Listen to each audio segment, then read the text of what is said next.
Why is the conflict between men and women so intense today? A blogger said women escape their obligations, but refuse to let men escape responsibility. Let's break that down. The old model, men working outside, women running the home, was outdated, but it was still a contract. Each side carried a defined burden, and the exchange was clear. Women breaking free from compulsory cooking, childcare, and constant gentleness is progress. A woman can choose a career, independence, or a completely different life. The problem is the double standard that followed. Women are told they may reject domestic duties in the name of independence, freedom, and liberation. But men are still told they must buy the home, provide for everyone, stay emotionally stable, and carry every pressure as if they were made of reinforced concrete. When women ask for rights, the model is Western individual freedom. When they want to avoid sacrifice, the model becomes men should protect fragile women. That is not equality.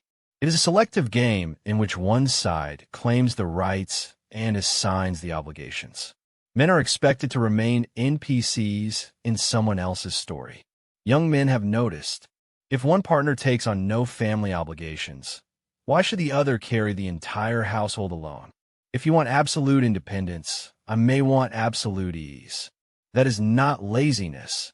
It is consistency. If you do not cook, I play games. If you do not care for the home, I lie down and scroll. When one side tears up the obligations contract, the other side will eventually tear up the responsibility pact. That is not revenge. It is a predictable response to a broken deal. So the online gender war keeps escalating. Women say, I want equality, but you still have to accommodate me. Men answer, I want fairness, so I will lie down first. Is there a solution?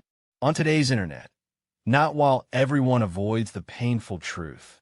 Human beings are naturally capable of double standards. True equality is not simply women escaping obligations.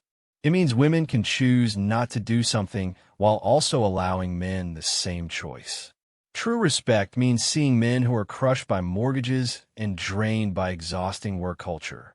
They are people too, not ATMs.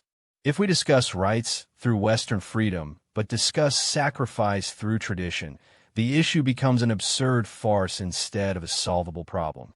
The people who lose are ordinary people who believe in love and simply want a good life. Before enjoying marriage, they're trapped in a fight over rights and responsibilities. My advice is not to turn your relationship into a debate. Life is not a courtroom, and whoever starts lecturing about logic usually loses. Home should be a place for love, not a battlefield where one person uses principles to control the other. Everyone is living for the first time. No one should manipulate anyone else. Responsibility is heavy. If you truly cannot carry it, put it down instead of pretending everything is fine. If the other person refuses to recognize an obligation, do not destroy yourself fighting over it. A lighter life may be healthier for everyone. Remember this. Any relationship that demands one-sided sacrifice creates a risk that works against you. Keep your boundaries and stay balanced. Life is full of surreal moments where one person breaks the agreement and the other follows. Once you let go, the sky opens up. The real question is not which gender wins. It is whether both people are willing to make the exchange fair and let the other person remain a person. Rights without responsibility create resentment. Responsibility without recognition creates exhaustion. Neither side can build a peaceful home alone. So stop demanding special rules for yourself.